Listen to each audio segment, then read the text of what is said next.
Until the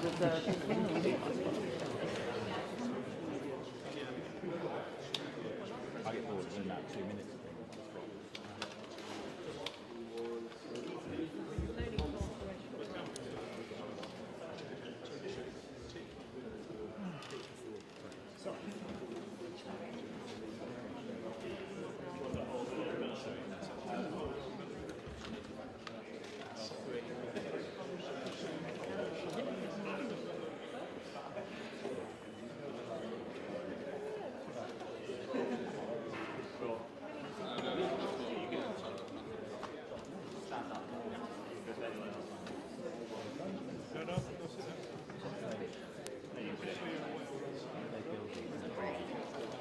Probably easier for us to put our bags over there because this is a bit cramped.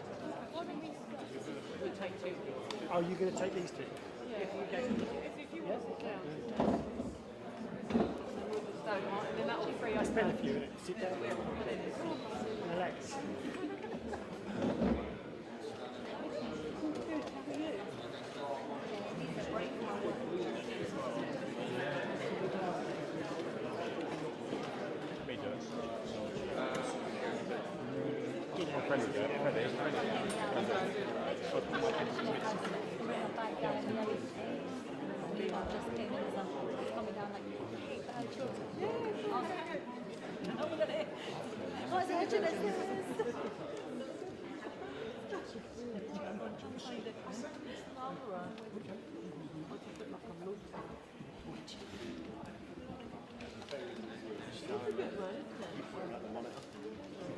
Maybe.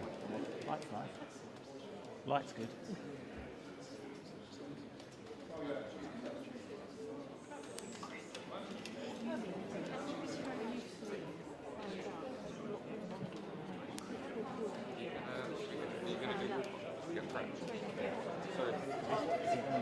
Oh, we've got to. You Jack.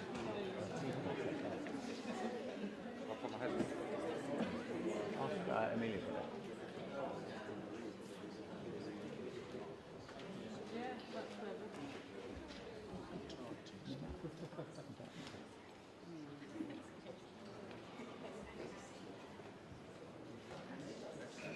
Just definitely.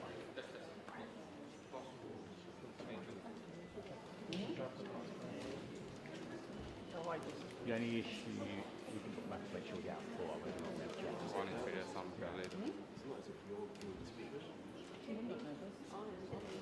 Oh no, I just know it's a woman thing, like you need to.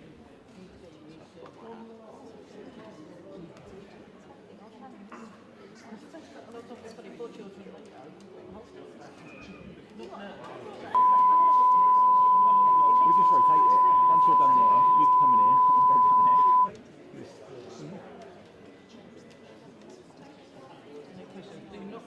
1, 2, 3, 4. 1, 2, 3, 4.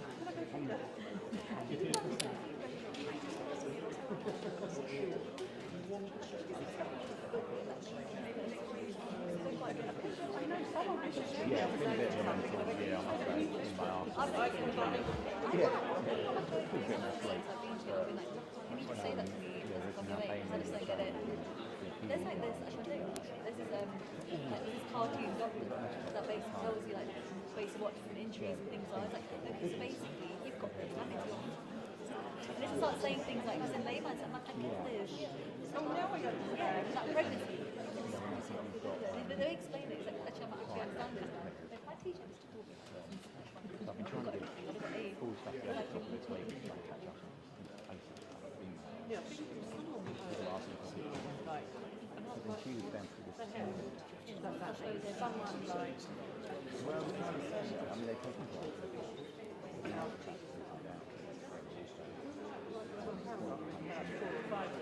like that. What's happening? What's happening? Right, and I'm like, they're just trying to get it, and I'm like,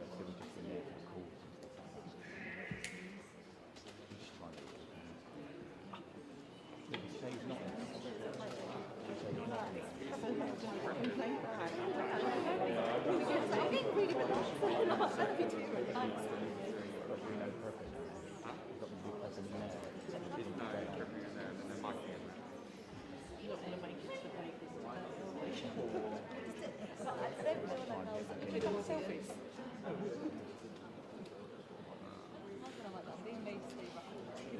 Unbelievable. Yeah, you should have picked up when you come there. So yeah, it's happened something really important. She's like, what? And I'm like, it's just my get out till 3 o'clock. So I have to pick up the league. So I really can't pick up to figure out from those. Yeah, sometimes you have to pick that up, didn't you? Yeah, how long ago were we here? So I'm like, well, that last night, where's Arsenal? So we were waiting for us going yesterday. I know, I was reading for United last night. I did the pictures here.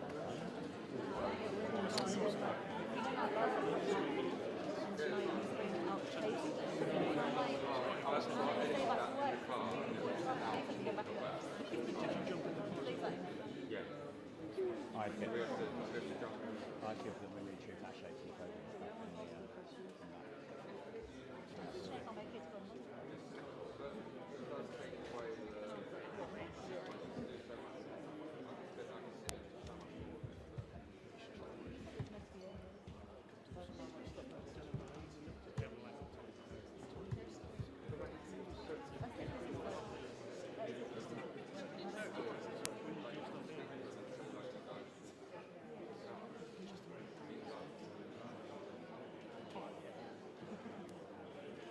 You're not competing in anything now, right? You were. If you could avoid climbing that way while Fiona is speaking, when anyone else is speaking, that's fine. If you just avoid it for the first 5 minutes or so, that'd be good. Just to sort of use it. Yeah, we can. Yeah, we can. But once he's finished, that's fine. We'll go over there.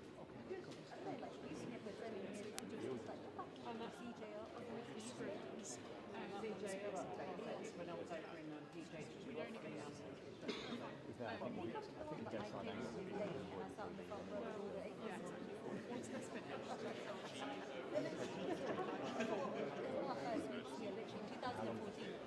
Oh no, well, 5 minutes. That's back.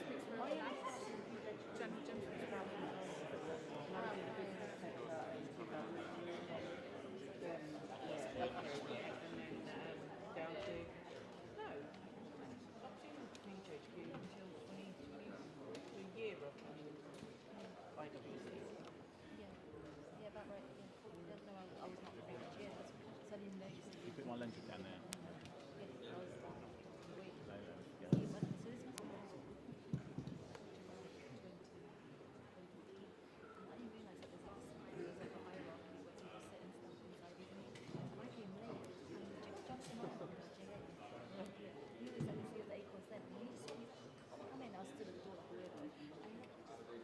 One chair free in the front row, and I kind of sat there, and the seniors kept going, oh yes, they're like discussing it, and go behind. I'm just sat there like,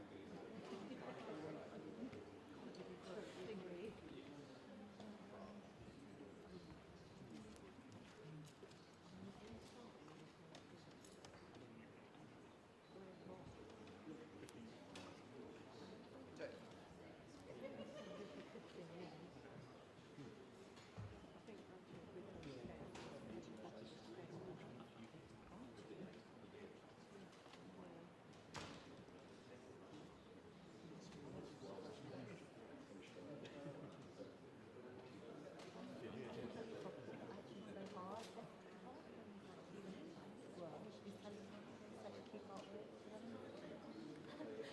When I was back in 2000, when I was I went to that Millennium Games, and you could pretend to be like a music. That's like reading the first few sentences, and I was like, I don't know what that word means. I can't read fast. I can't pronounce it.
in there. literally go back to that sleep look until Saturday. Yeah, Wash it. look, do I don't have an actual social? This is not doing well. I'm going to go to her face with it. If I close the bathroom door, like, she's standing at the foot of my door. And I'm like, and I thought really weird. I'm like, in front of her. She's only 16 years old. I'm like, oh, Stand up, go to the bathroom. I feel like, I just find it like, I find it so weird. My husband's like, feel a bit like weird about it. He's like, he walks like couples anyway. He said, you're going to start with that. She was really and he's like, I feel really good. He's like, I don't know.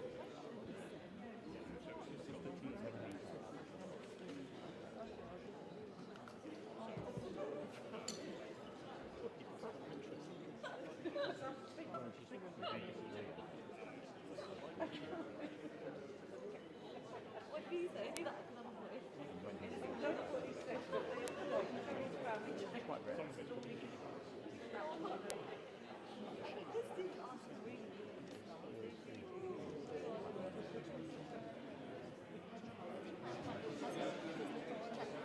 He's dead. And I'm like, no, he's not dead. He's not here. You were divorced. And she's like, oh, but like, he's in heaven. And I was like, what, divorce her? She's like, my mum was like, she kept going on and on. Like, then like, yeah, he's dead. He might as well be dead.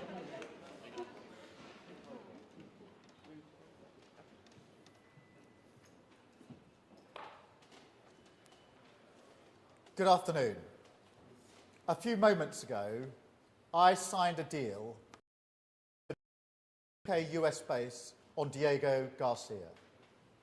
This is absolutely vital for our defence and intelligence, and therefore for the safety and security of the British people. The full assessment of why this is so important is highly classified, but I want to speak as frankly as I can.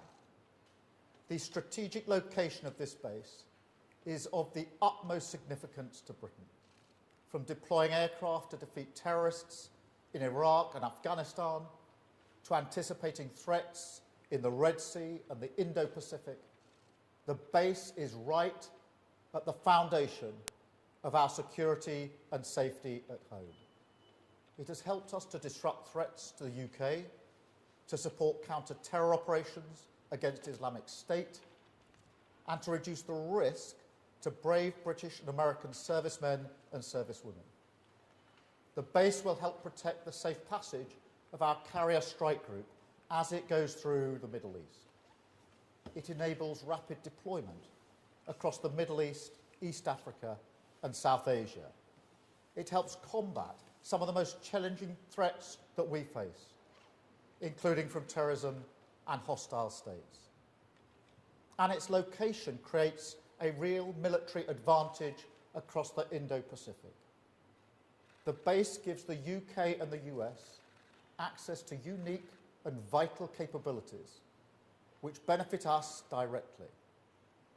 Many of these capabilities are secret, but they include airfield and deep water port facilities, facilities that support the worldwide operation of GPS and the monitoring of objects in the Earth's orbit, and equipment to monitor the Nuclear Test Ban Treaty.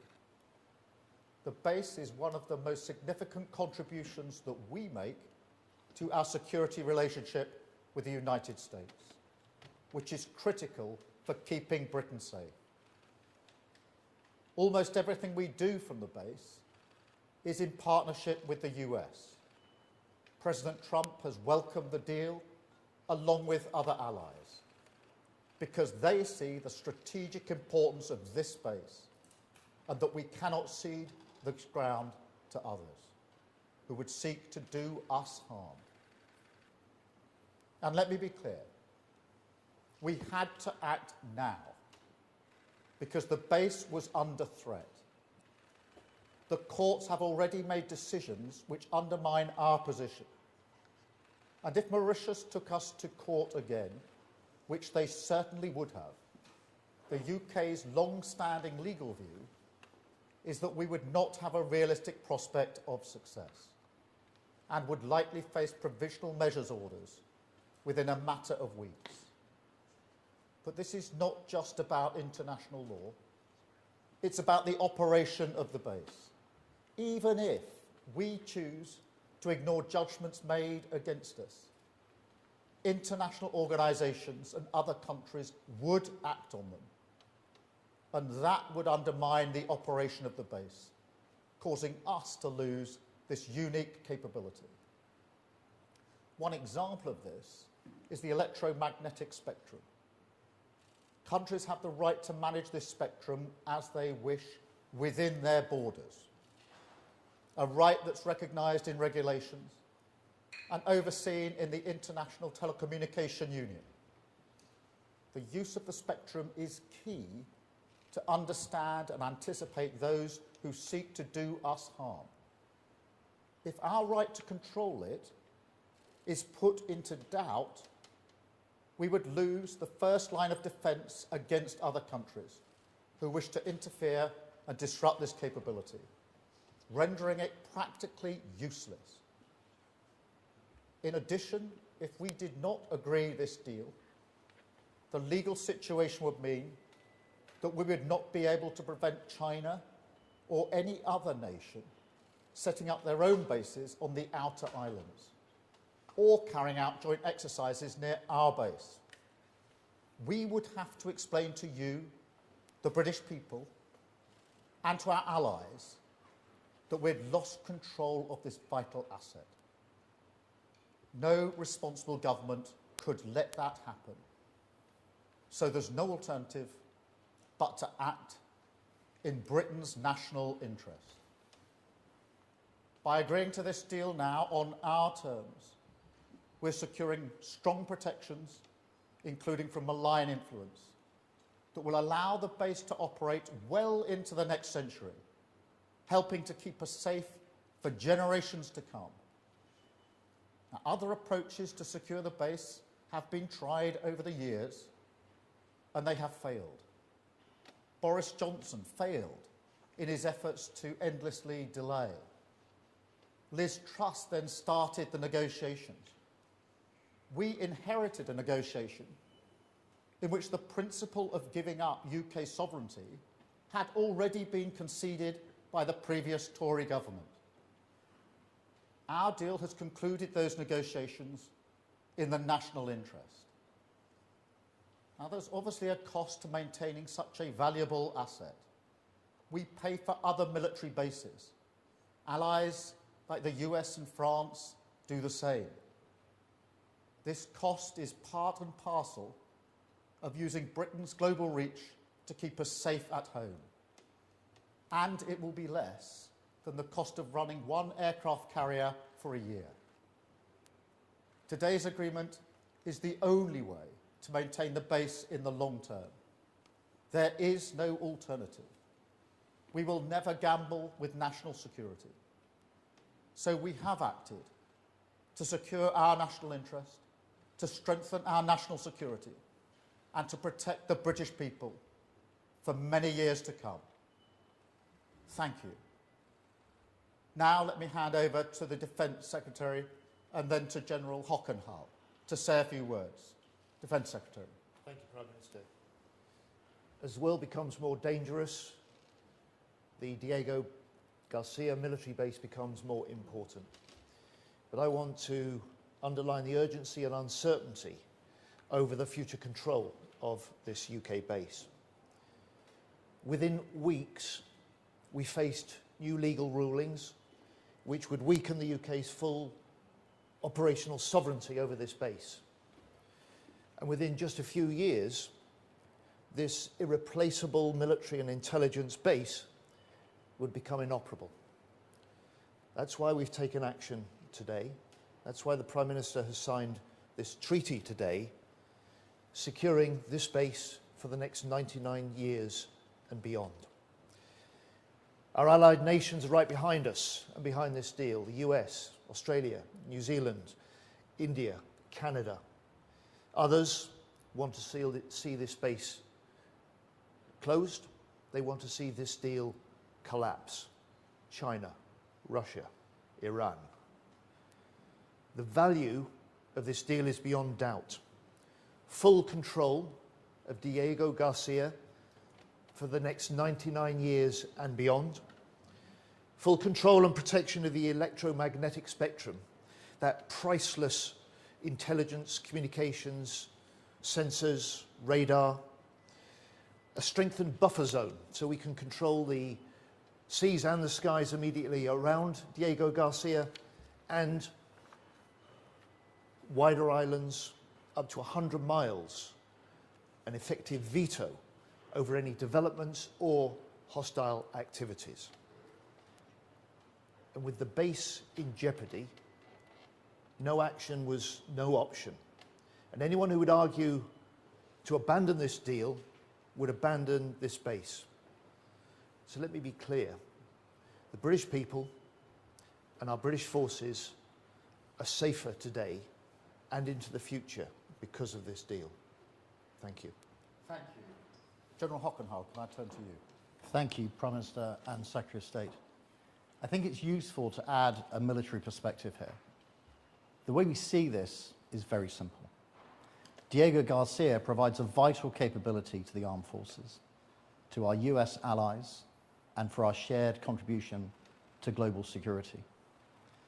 The geography offers immense and irreplaceable global reach, enabling us to pivot forces westward toward Africa and the Middle East, or eastward towards Southeast Asia and the Pacific.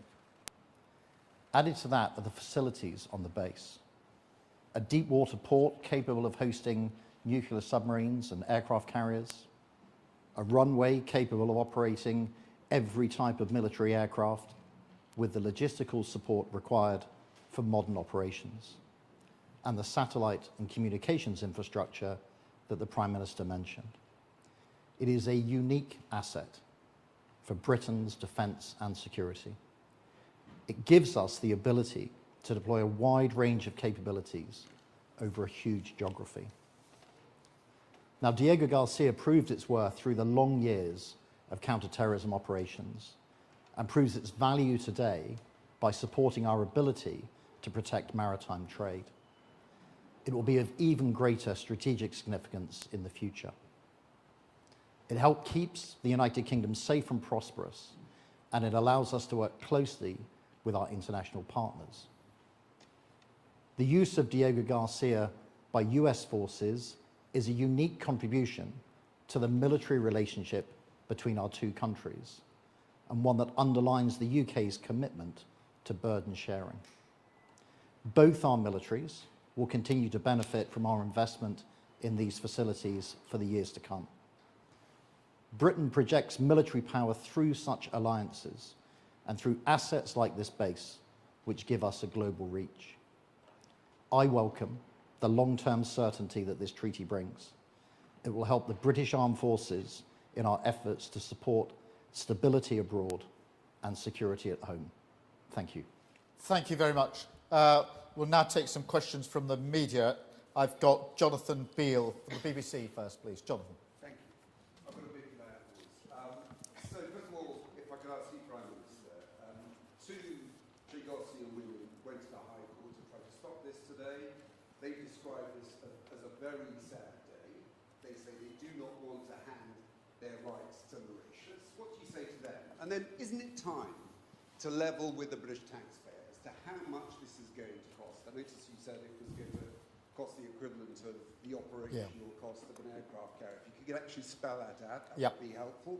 And Defence Secretary, is this money that you're going to have to pay to lease Bangor Base going to come out of the defence budget?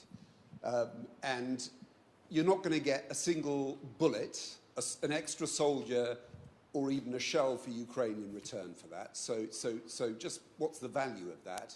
And then General Jim, if I can just ask, a quote back to you from Jack Watling at RUSI.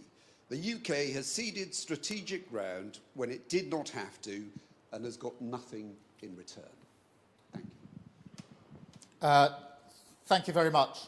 On the Chagosian challenge, obviously the fact there was a challenge delayed the signing, but in a way was a good thing, because a court has now heard the arguments for and against and come down conclusively in the High Court in favour of the government argument that was put forward this morning. So that challenge was made. That challenge has now been determined in our courts after legal argument, and that's the right way to determine it. Well, they made their case. I mean, there are different views, which I understand in different parts of the community. But the challenge that was put to us was made in court. The court heard the matter this morning on legal argument and came to a firm ruling in our favour. On the question of costs, the cost of this is an average per year cost of £100 million, £101 million a year is the average cost. The net overall cost is therefore £3.4 billion overall. That's over the 99 years. That is, as I mentioned a moment ago, the average 100 million per year is about the same or slightly less than the running cost of an aircraft carrier minus the aircraft. Now, given the significance of this facility, both the geography and the capability, you can see that as measured against an aircraft carrier running costs, that this is very good value for money. I should also say that it's very similar to arrangements made by other allies, the US and France, in relation to the bases that they lease and make arrangements for as well. So it's in keeping with those payments. Can I also, just before General Jim comes to this, just begin to answer the question you put to him, that did we have to do this? And the answer to that is there has already been an advisory opinion against the United Kingdom. All the advice, and nobody disputes this, is that should there be further legal proceedings, they're going to go against the United Kingdom. That before that happens, there will be interim measures taken, orders put in place. And even if the United Government took the view that it would not comply with its international obligations, which would be a big step, others will, other countries and other organisations. And that means, in terms spelt out, that within months there would be interference with the capabilities at the base. Interference physically, but also interference with the sophisticated capabilities there, including spectrum as an example. And given the importance of the base for our safety and security, the safety and security for our allies, and the relationship that we have with the US, which is this an essential part of, no Prime Minister would allow that to happen. And my first duty as Prime Minister is to keep this country safe and secure. And no Prime Minister with that duty would allow this facility to be at risk, which it would be if we didn't sign this treaty. Thank you very much. Can I add, the last government recognised the jeopardy of British control over Diego Garcia. That's why, as the Prime Minister said earlier, they conceded the principle that negotiations were necessary. They conducted 11 rounds of negotiation before the election. They failed to do a deal.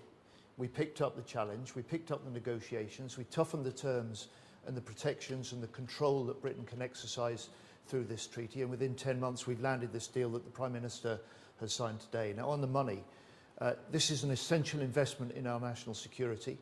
It's less than 0.2% of the defence budget. It means that we can invest to strengthen our armed forces to face down the increasing threats that we face.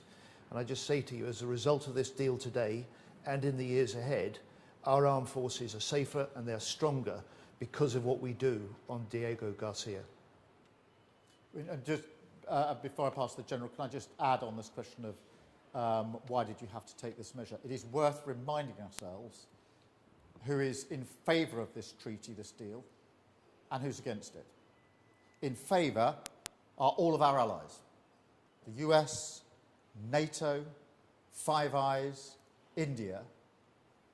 Against it, Russia, China, Iran. And surprisingly, the leader of the opposition and Nigel Farage are in that column alongside Russia, China and Iran, rather than the column that has the UK and its allies in it. General Jim. Johnny, thank you for the question. Now, I respect Jack Watling a lot, but I'm afraid on this case I'm going to have to disagree with him, as I believe he's wrong in his view. The value of Diego Garcia, I think, has been set out in the remarks that you've heard from all three speakers. And as the commander responsible for operations on Diego Garcia, any risk to that future operation, to me, would be an intolerable risk to take with our national security. And I think that that risk would manifest itself in our capability to operate being eroded in the very near future. I think it would be downgraded, it would be degraded significantly over time. And ultimately, we run the risk of losing control. Now, I think that risk would be intolerable. We must have long-term assurance and control. There is no other viable option to provide that assurance and control. And the irreplaceable, vital, and in many ways priceless asset that Diego Garcia is, must be guaranteed for us to be able to continue our operations. It's an essential element of our fighting power. Thank you very much. I'll go to Catherine at GB News now. Catherine. Catherine Forster, GB News.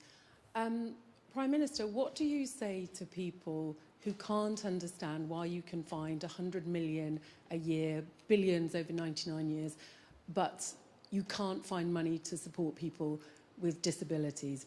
And you were a human rights lawyer. You're having to make this deal because of an international legal ruling.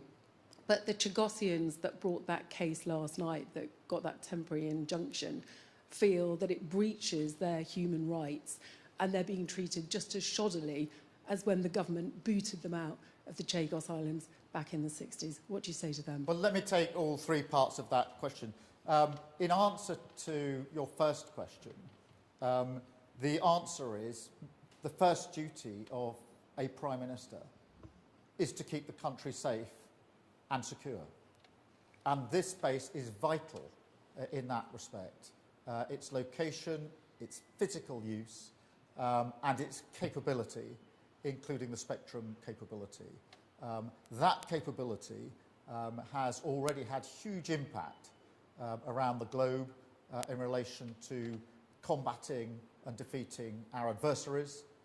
It is vital to keep our armed forces safe in their operations.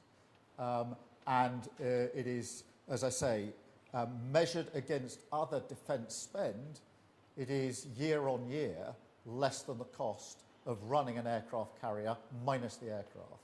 And so it is really important that a Prime Minister doesn't shirk when it comes to national security. That is the number one duty and responsibility of any Prime Minister. It is a duty and responsibility that I take extremely seriously. In relation to legal rulings, true, there's already been an advisory opinion against us. And true it is, but for this treaty, there would certainly be further legal proceedings leading to binding judgments with interim orders on the way, which would be put in place in a number of months. Now, even if I stood here and said to you, the UK government would defy international law, which would be an extremely unusual position to take, others won't. Other countries and other organisations. And that means the risk of interference with the capability is there because of the action of others. And once that uncertainty comes into place, then that means the ability to control physically interference with the base, to control interference with things like spectrum, is immediately in place, which risks the capability of the base and puts it at risk within a matter of months.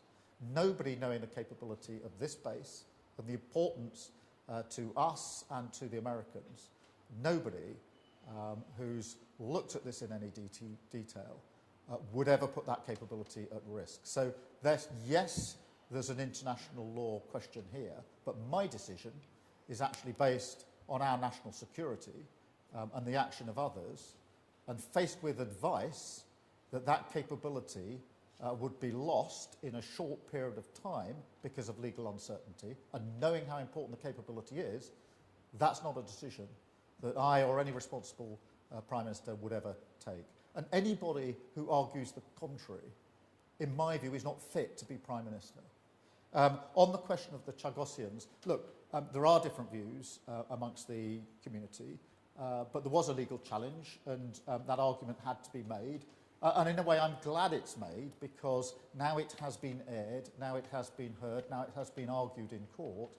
But what happened at 12:30 today is we got the judgment of the High Court, having heard the arguments, and that judgment was in favour of the government.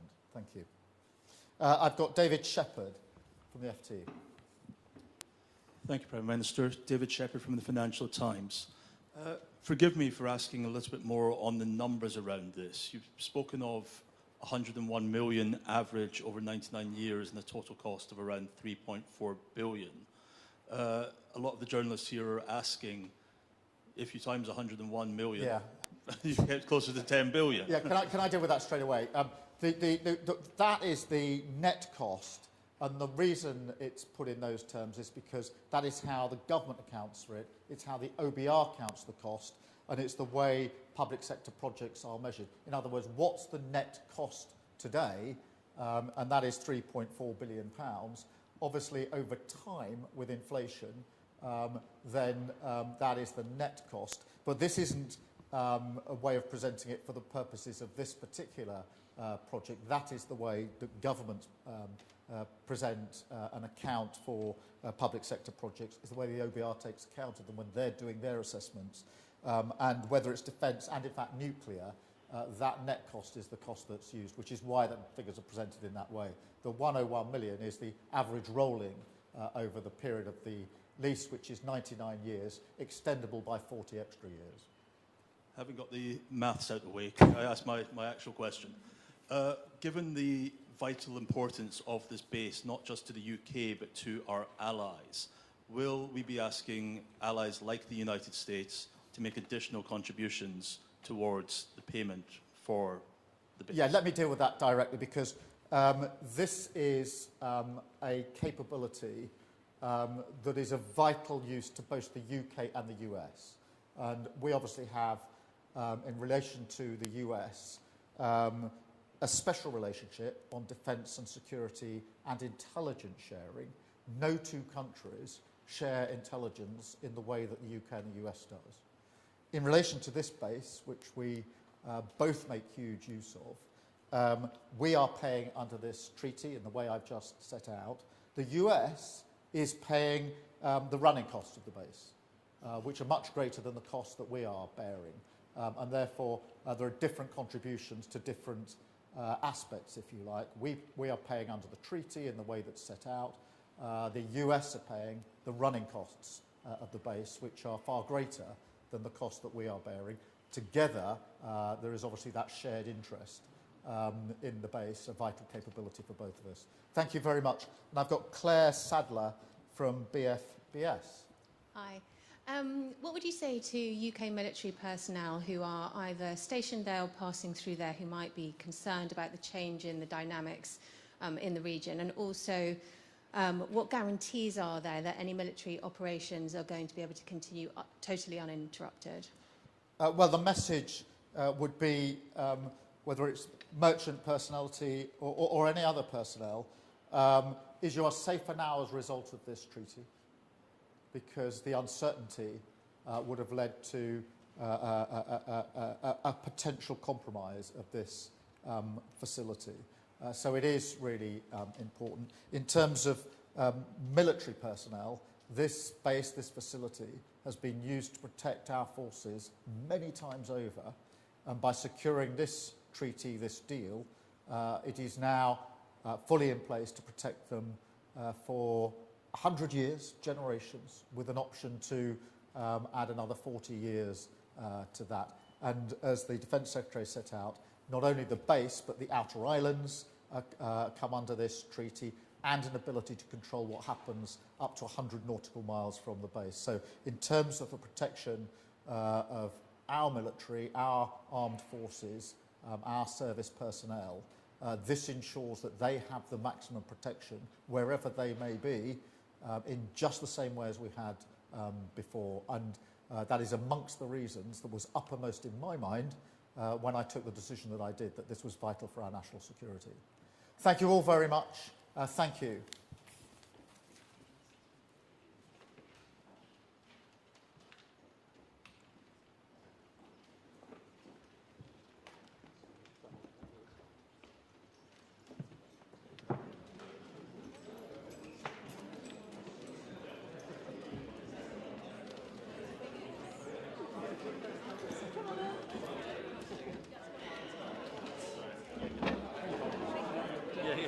Add in the clap.